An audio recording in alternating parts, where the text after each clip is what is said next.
Skeletons are everywhere in Clash Royale. From the tiny but mighty Larry to the commanding presence of the Skeleton King, each of these cards has a unique role on the battlefield, shaping how we play the game in surprising ways. Today we're taking a closer look at every skeleton card, exploring their strengths and weaknesses throughout Clash Royale history, and how they either adapted or failed to adapt to the meta.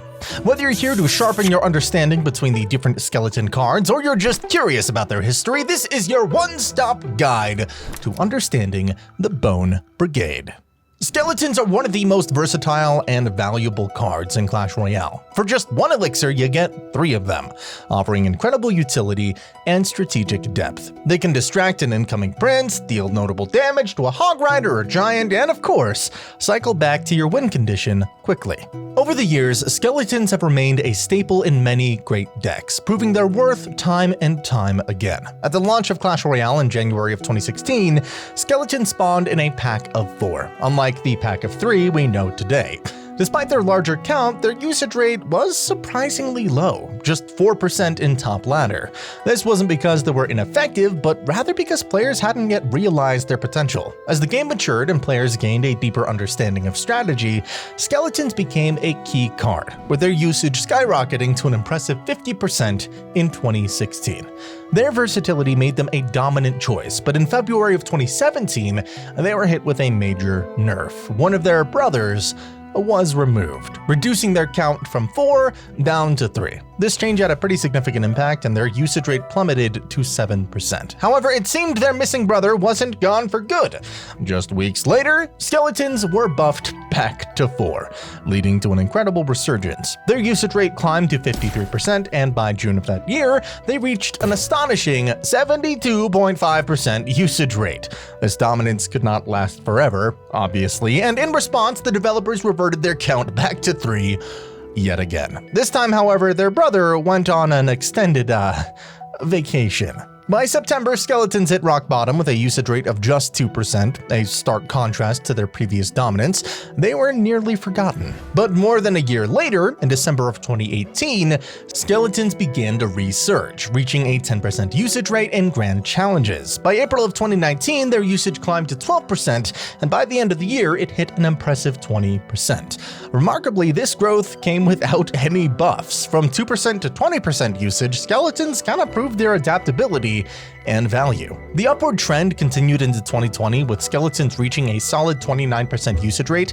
They were strong, yet balanced, a rare achievement for any card. However, everything changed on June 18th, 2023, with the introduction of the Evolution update. Alongside the Royal Giant, Firecracker, and Barbarians, skeletons became one of the first cards to receive an evolution. Evolved skeletons brought a thrilling new mechanic, summoning an extra skeleton with each hit. Exciting, yet kind of intimidating.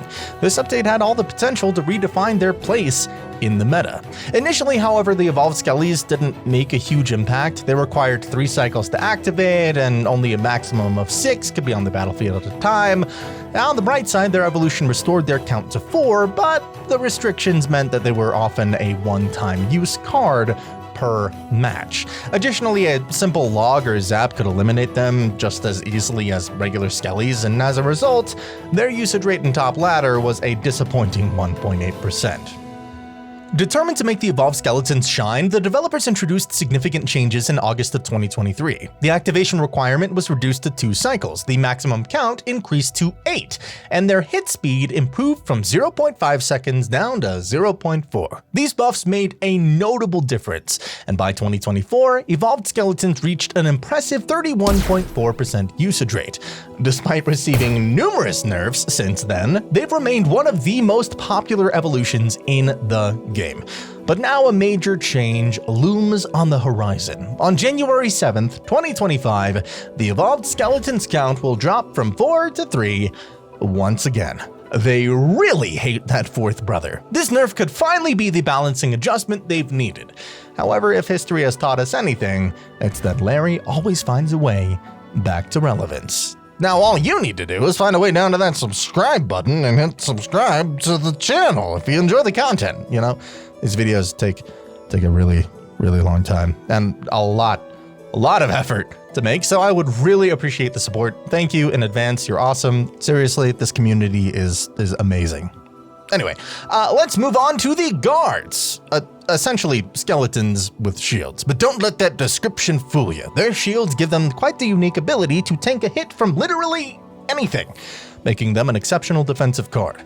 Spells can't take them out, not even arrows, which hit in 3 separate waves. Guards are perfect for countering some powerful units like P.E.K.K.A, Sparky, and just for 3 elixir, they can also apply serious pressure on offense. So let's take a closer look at their history. The guards were introduced on May 3rd of 2016 alongside Fire Spirits, Furnace, Miner, Sparky, and Lava Hound. However, their initial launch was underwhelming. Players struggled to extract meaningful value from them, and they were often overshadowed by alternatives. As a result, just 2 weeks after their release, guards received an 8% buff to both their hit points and damage output. While this led to a slight uptick in their usage, they remained far from the meta's spotlight. Cards like Skeletons and Skeleton Army continued to outshine them by providing similar utility, but greater value. For some time, guards remained in a rough spot. However, in December of 2017, they received a significant buff, a 5% increase to both their hit points and damage, along with a faster attack speed, reduced from 1.2 seconds to 1.1. Although these changes didn't propel them to the top of the meta, they allowed guards to kind of carve out a niche. They shone particularly in decks like Lava Hound, where their resilience against spells made them ideal defenders. But even the guards had their struggles. At one point, arrows became their worst nightmare. During this period, the 3 waves of arrows dealt enough damage to completely eliminate guards, taking out their shields in the first 2 waves, and the Larrys themselves on the 3rd. This renders guards nearly unplayable, as arrows kinda dominated the meta. Thankfully, this changed on January 3rd, 2024. The guards began to regain popularity, finding success in decks and reclaiming their spot in Lava Hound setups. Their unique combination of shields and durability made them invaluable in certain matchups, even if they never quite became meta-defining. While the guards' history isn't as thrilling as some other cards, I really can't help but feel excited about their future, particularly their potential evolution. Imagine if their shields could just partially reflect spells, or perhaps something else could entirely shake up the meta. I'm just spitballing here, but hey, what if their shields could partially reflect spells or projectiles? That would be dope. A card whose evolution shook up the meta is none other than the Bomber. This 2 elixir troop deals ranged area damage to ground units, making it effective in some specific situations. While the Bomber doesn't boast much durability, it can survive small spells like Zap, Snowball, and Log, giving it some utility. Visually, the Bomber resembles the Wallbreaker from Clash of Clans, a connection not lost on players. This is hinted at in a loading screen tip, that being, one day the Wallbreaker will realize that they could do a lot more damage if they threw the bomb instead of sitting beside it. Imagine that. The Bomber debuted with the launch of Clash Royale in January of 2016. At launch, the Bomber was far from impressive. Costing 3 elixir, it struggled to find its place in the game. Although early 2016 brought with it some buffs to make it more viable, things took a turn for the worse in September. That month, the Mega Minion was introduced, and for the same 3 elixir, it offered far more utility, dealing higher damage, flying, and boasting superior durability.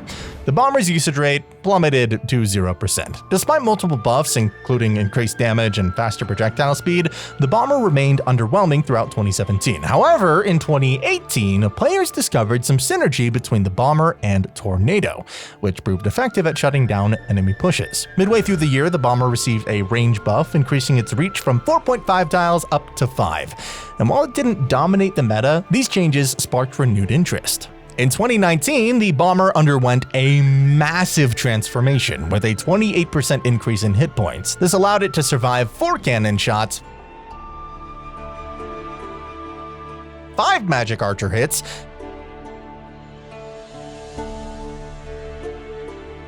and even a bandit dash. Suddenly, the Bomber became a powerhouse.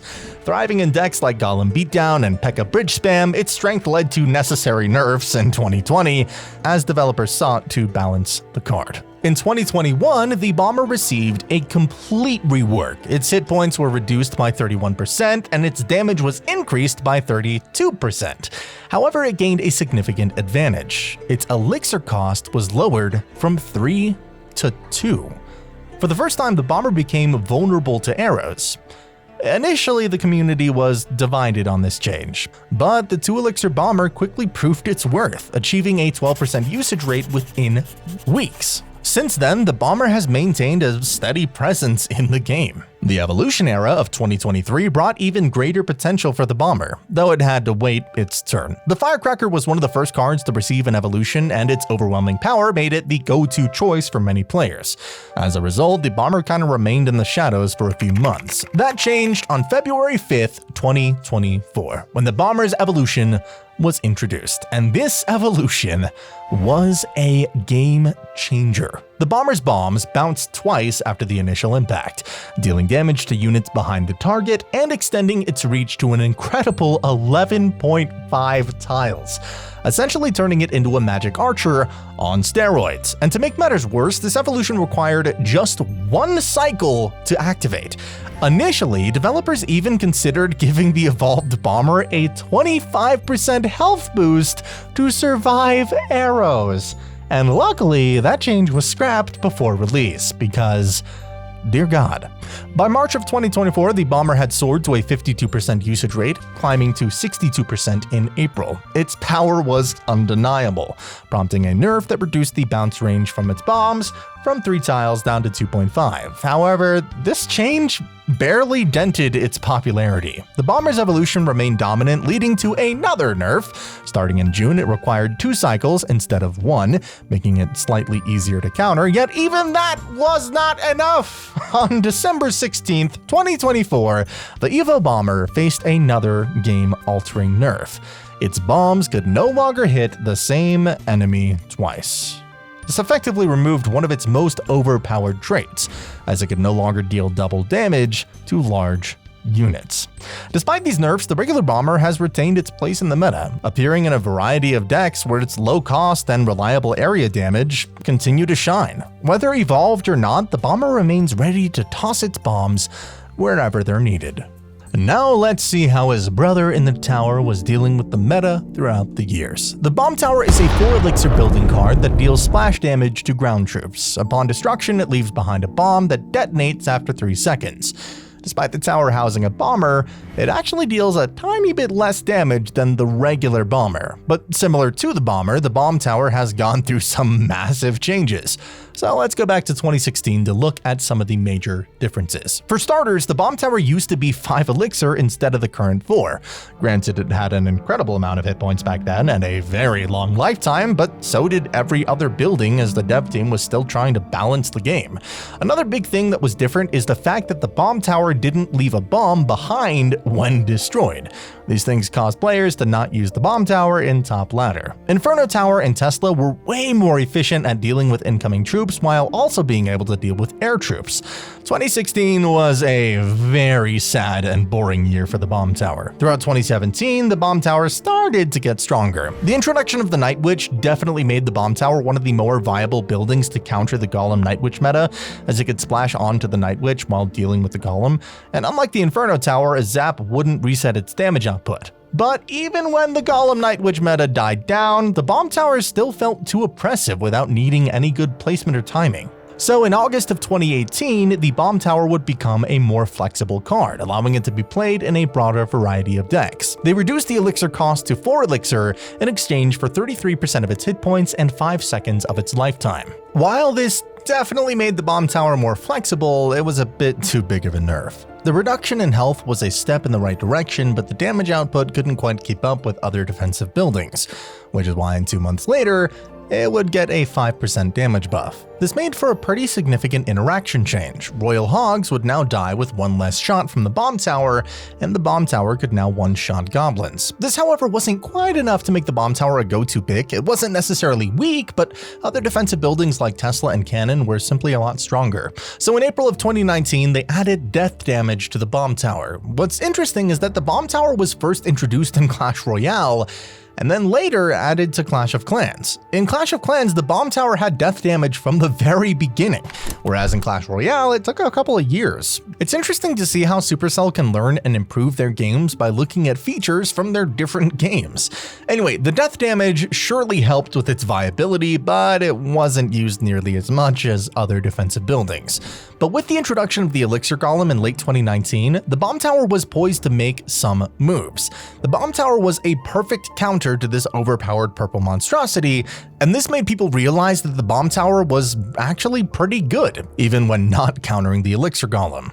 The dev team took note of this, and in February of 2020, the Bomb Tower's lifetime would decrease from 35 seconds down to 25. A pretty big nerf. But this wasn't enough of a nerf, as only a year later, the tower's death damage would be decreased by 50%. This was a pretty substantial nerf, as the death damage would previously be enough to take out archers and minions. But now they'll be left on a sliver of health. So as long as something is tanking for those units, they can just kind of run rampant. The Bomb Tower had dropped to a mere 1% usage rate. To help out the Bomb Tower a tiny bit, its lifetime was increased from 25 seconds to 30 seconds, and while not overpowered, the Bomb Tower certainly had too big of an edge in certain matchups, mainly against beatdown and siege decks. It was extremely easy to defend an incoming Expo for a positive elixir trade, and to combat this, the Bomb Tower would have its hit speed increased from 1.6 seconds to 1.8.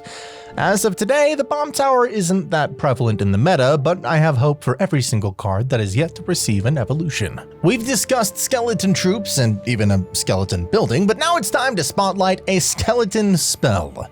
One so iconic that it has an entire archetype named after it: the Graveyard. Graveyard is a 5 elixir spell that can be placed anywhere on the map. Once deployed, it spawns a skeleton every 0.5 seconds for 9 seconds within its radius. Introduced on October 28, 2016, just in time for Halloween, I'm sure that was intended, the Graveyard quickly became a staple in control and chip damage decks. When paired with tanks like the Bowler or Giant, it could consistently apply pressure to enemy towers. However, early on it faced some criticism for its randomness. Skeletons could spawn directly on top of a tower, leaving opponents with little recourse to stop the damage. This unpredictability was eventually addressed by tweaking the skeleton spawn pattern, making the card more balanced. For a while, Graveyard didn't have any clear counters. That changed when Poison received a buff, allowing it to one-shot skeletons. This transformed Poison into a reliable +1 elixir trade counter against Graveyard. But that wasn't the only way players countered Graveyard. A clever strategy among high-level players involved deliberately keeping their Tornado under-leveled.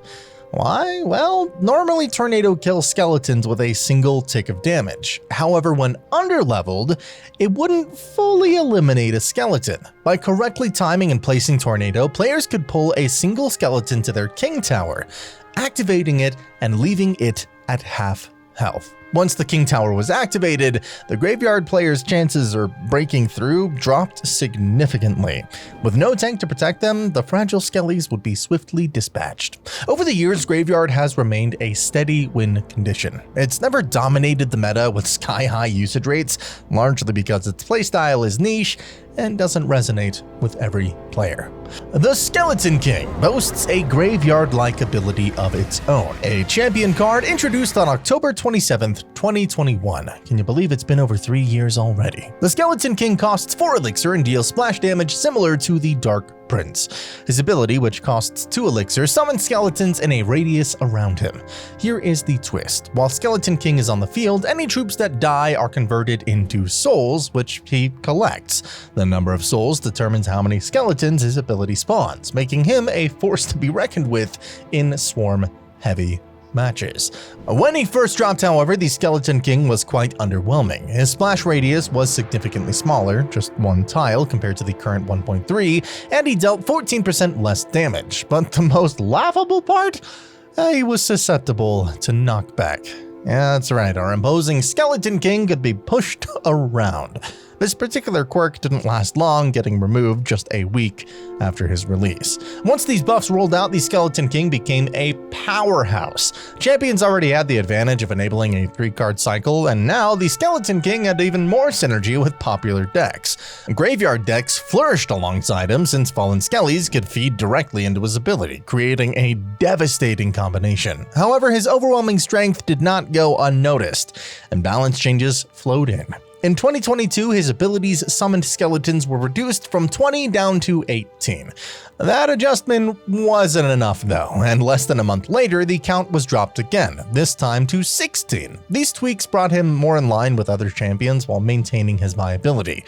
One deck in particular stands out, the Evolved Mortar Skeleton King deck, featuring Cannon Cart, Cannoneer, and Skeleton King as its core. This archetype surged in popularity during August and September of 2024.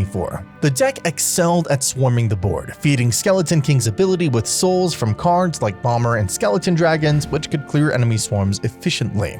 The Evolved Mortar itself added a unique twist. It fired a goblin with each boulder, and when these goblins perished, they became souls for the Skeleton King. This synergy allowed the Skeleton King to both defend and support the mortar efficiently. Whether dealing with a goblin gang, a musketeer, or even a P.E.K.K.A. at the bridge, the Skeleton King could hold the line. Activating his ability at the right time would summon enough skeletons to distract and ultimately eliminate threats, creating a truly deadly combination. Unfortunately, this deck isn't as prevalent today, largely due to nerfs to key components like Cannon Cart, Cannoneer, Bomber, and Mortar. One fascinating aspect of the Skeleton King's ability is that the skeletons he spawns are actually cloned skellies. While this might seem like a minor detail, skeletons already have near to 1 HP, it introduces some intriguing interactions. For instance, cards like the Mighty Miner or Inferno Dragon can eliminate cloned skeletons faster than normal ones. Additionally, if a Mother Witch or Goblin Curse takes out a cloned skeleton, it creates a cloned Cursed Pig or Goblin, which are easier to manage than their standard counterparts. Pretty interesting. And now on to one of Midladder's favorite cards. No, not the Mega Knight. This video is about skeletons. I mean, you did read the title, right? I'm talking about the Skeleton Army. It can take out anything for only 3 elixir, whether that is a Hog Rider, Giant, P.E.K.K.A., or even the Mega Knight. That is if your opponent doesn't have a log or zap in hand, but we won't talk about that. The Skeleton Army was added with Clash Royale's game launch on January of 2016. Back in 2016, the Skeleton Army cost 4 elixir and had a bunch more skeletons, 20 to be precise. They were always loved by lower level players as it was easy to use and lower level enemies didn't have enough experience to take them out in time. As you can see, their usage rate in top ladder went from 24% down to 2% within the first month, as players realized a simple zap was enough to stop them and get a +2 elixir trade. The skeletons in general were given an 11% increase in both health and damage, but all this really did was make the already popular regular skeletons and the Tombstone even stronger. A few months later, the skeletons received a buff yet again, this time increasing their health and damage by 5%. The Skeleton Army, though, didn't see much rise in popularity in top ladder, and for some reason the dev team thought that adding one more skeleton would change everything. They had changed the description to show that Ledoux now made part of the army as the 21st soldier. Ledoux unfortunately wasn't the change that we were looking for, as he didn't provide much extra value. So, about 3 months later, we would have to say goodbye to our beloved Ledoux as the Skeleton Army went from 21 skeletons down to 16. Gone, but not forgotten. But hey, at least the Skeleton Army costs 3 elixir now. Their usage rate skyrocketed. They went from a sad 1% usage rate to a 46% usage rate. It was the number 5 most used card in the game, sitting right behind the Log, Mega Minion, Princess, and Ice Spirit. The Skeleton Army remained to be a semi-reliable counter to tanks and other units up until the Goblin Gang got added to the game. Goblin Gang got added to the game. Anyway, the Goblin Gang served a similar role to the Skeleton Army, but had the benefit of targeting air and the stab goblins being able to survive a zap. But in the arenas, the skeleton army was still as good as ever. Goblin Gang eventually got nerfed to the point where they only had 2 spear goblins backing up the stab goblins, allowing for the skeleton army to take some spotlight once more. The balance team didn't like this, however, as in February of 2017, the skeleton army once again had its unit count decrease from 16 down to 15. But the balance team, well, they're cruel, wicked, and evil. They've already taken away so many friends, from Larry, Gary, Terry, and Mary, but that still wasn't enough for them. They went for Jerry too. Only 2 months later, they struck again, decreasing the skeletons down from 15 to 14. Come on, balance team. Can't you see they're still grieving for the dude? The skeleton army took a dip in usage rate as they had gotten depressed from losing all of their loved ones. But in October of 2018, one of their friends got revived. Not sure who, but their count went back up to 15, and ever since, they haven't been touched by the balancing team. The skeleton army is seen in a wide variety of decks, and I don't think they'll ever be completely out of the meta. They've definitely had to take a back seat when the Evo Skellies dropped, but they've still been viable in several log bait type decks. They're still quite reliable, but just make sure your opponent doesn't have a log or a zap in cycle. Now, I got a pretty straightforward question for you. What's more fun than one single dragon? Well, 2 dragons, of course. Completely made up out of bones. The skeleton dragons were added in June of 2020. They act similar to the baby dragon, but have less hit points and a smaller area radius. This might not seem like too big of a difference, but it completely changes what archetype they could thrive in. You see, the skeleton dragons are a decent threat when left alone, and considering they cost 4 elixir, it's not a crazy idea to fireball them, especially if you got some tower damage as well. But that's what the skeleton dragons were really good for, baiting out that fireball. Right after its release, we see Boss playing a spell bait deck. In this deck, he plays the Royal Hogs, Barbarians, Magic Archer, and well, skeleton dragons. Why else would I be talking about this? If your opponent decides to poison or fireball one of your troops, you're free to get a bunch of value out of the other troops, as they don't have the right cards in hand to take those out. This specific deck utilizes the heal spirit as well, so if your opponent decides to go in with Graveyard or Miner and Poison, and then you can heal your skeleton dragons while defending. This happened to be the deck that the number 2 player of that season was using, giving it some extra credibility. It was clear that they were a little too strong, which resulted in their damage being nerfed by 6%. But that wouldn't be enough, as they were still extremely viable in so many decks. A few months later, in October of 2020, the skeleton dragons would receive a pretty substantial nerf. Their attack speed would go from 1.7 seconds to 1.9. From this point onwards, they seemed pretty balanced. They've been able to fit into multiple different deck archetypes and have a pretty unique role.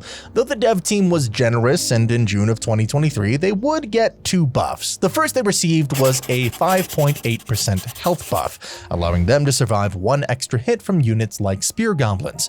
But the second buff was a lot more helpful. Upon placing them down, they would now be split apart a bit more.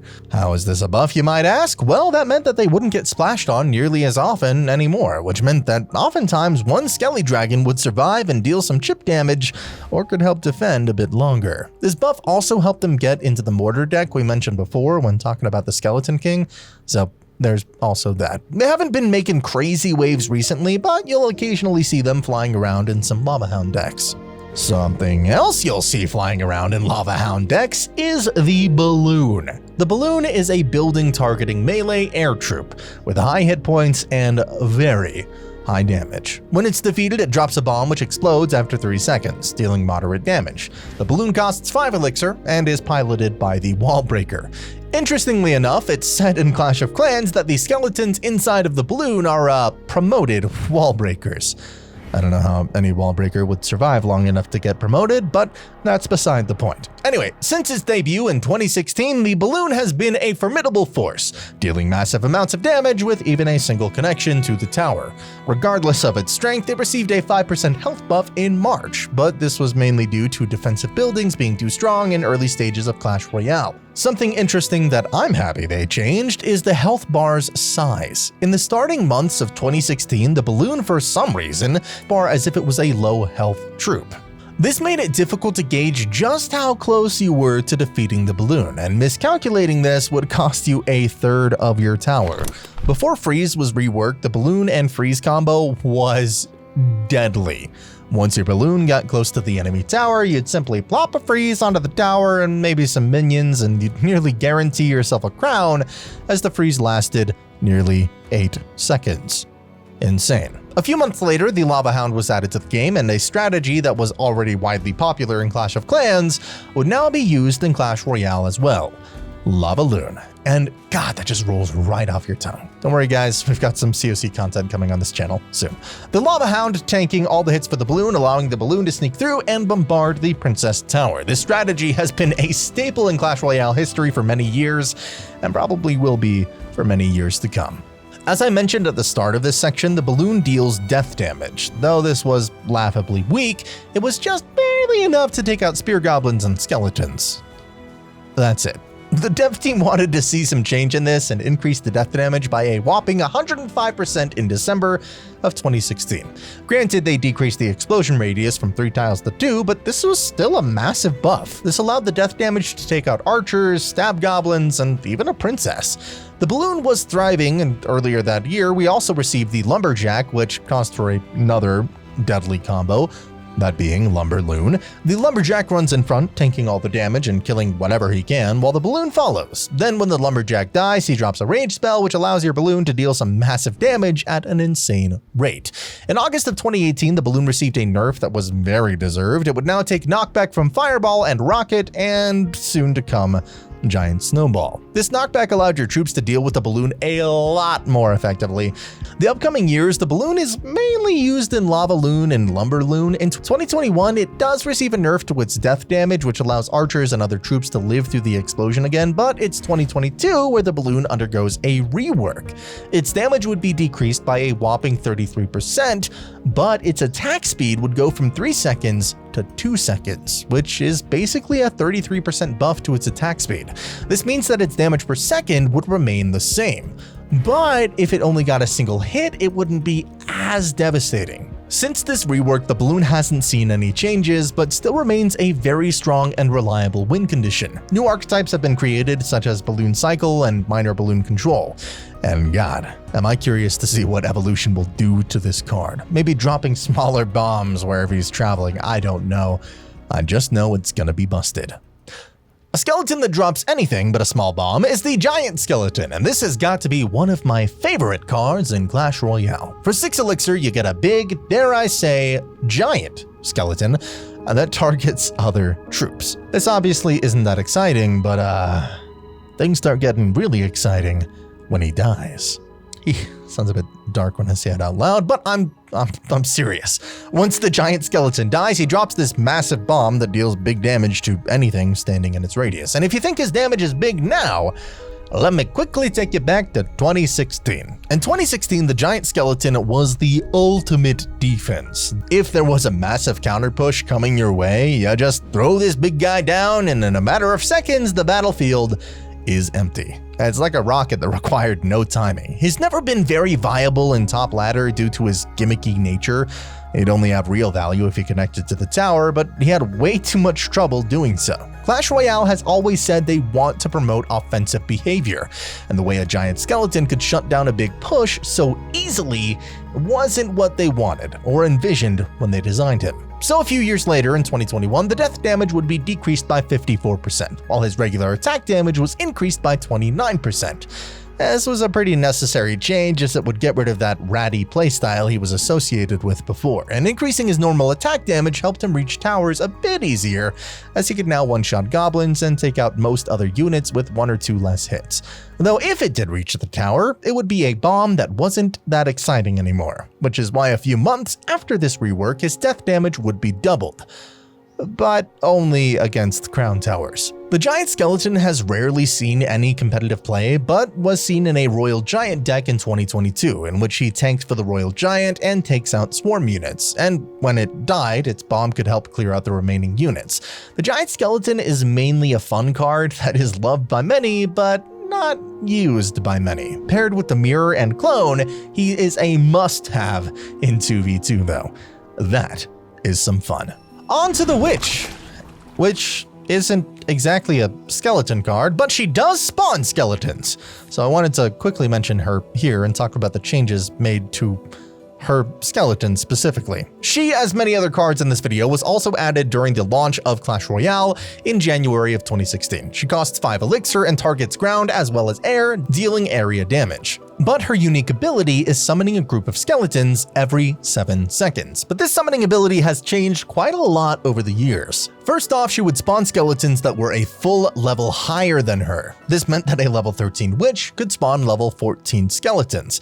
And as far as her skeletons go, there weren't really any big changes until we reached 2019. And oh my god, the dev team was indecisive. In April, they made the witch spawn 3 additional skeletons upon death. This was very strong, and then a few months later, this change was already taken away from her.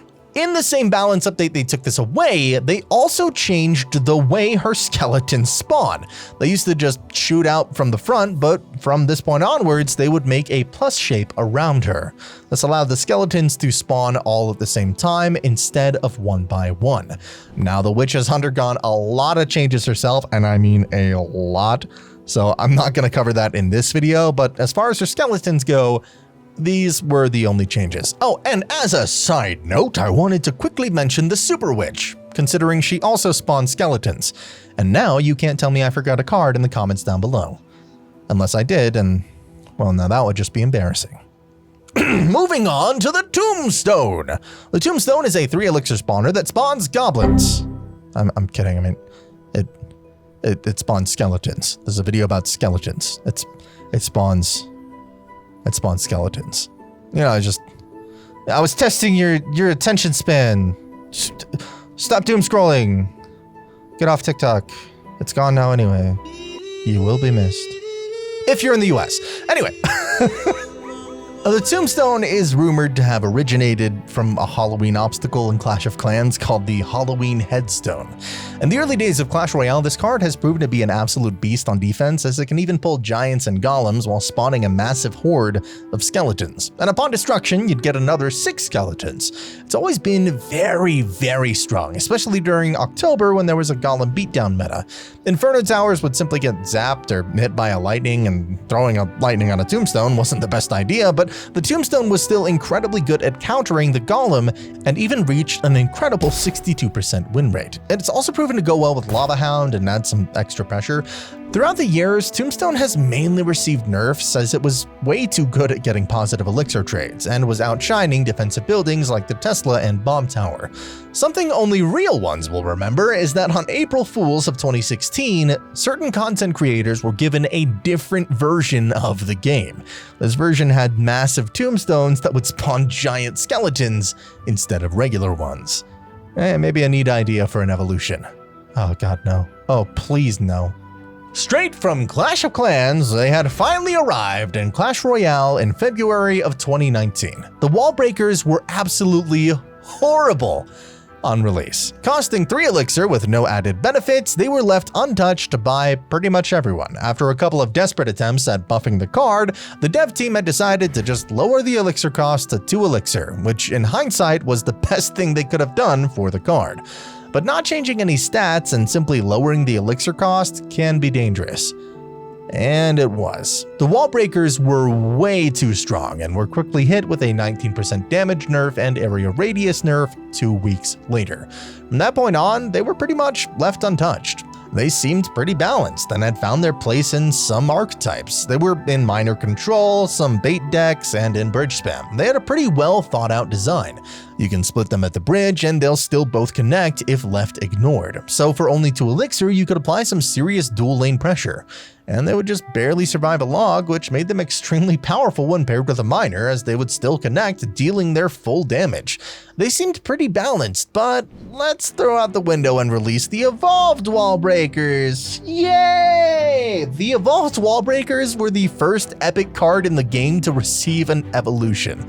The Evil Wallbreakers design, movement by rolling on a large barrel bomb, and the barrel dealing death damage is based on the Super Wallbreaker from Clash of Clans. The Wallbreakers run on a big explosive barrel. Once the barrel loses its hit points, they become runners that hold dynamite while charging at the tower. What makes the Evo extra strong is the fact that arrows aren't enough to take them out, as the runners will be left with a tiny bit of hit points to reach the tower. To combat this, the dev team decreased the runners' damage by 50%, but made them run faster, going from fast to very fast. The evolved Wallbreakers received another buff in January of 2025, as they will deal 50% more damage, but only to troops surrounding them, not towers. Wallbreakers take death damage to a whole new level. The skeleton barrel literally takes things to a whole new level, as it literally flies. It's a 3 elixir building targeting card that falls down and deals area damage when destroyed or reaching its destination. Once destroyed, 7 skeletons spawn, ready to attack anything in their path. It's mainly served a purpose in logbait decks, as it's hard to prevent damage without using a spell unless you use an Ice Wizard, Electro Wizard, or if you're a mid-ladder player, Mega Knight. Because of course, during its release in 2017, it actually didn't deal any death damage. This made it incredibly easy to simply take no damage by either logging or zapping. Now you at least take some type of risk, as you don't get off scot-free. At the end of the year, it was given death damage so that it could be a bit more of a threat. This damage was barely anything though, as it was just barely enough to take out skeletons and spear goblins, but nothing else. At the end of 2018, the death damage was increased by 62%, which meant it could actually deal quite a bit of damage, leaving units like minions at a sliver of health, which made it easier for your Princess Tower to deal with them. But even still, the skeleton barrel didn't exactly have a great spot in the game, which is why in April of 2020, it was given a rework. It would lose 15% of its health, but it would get an increased movement speed.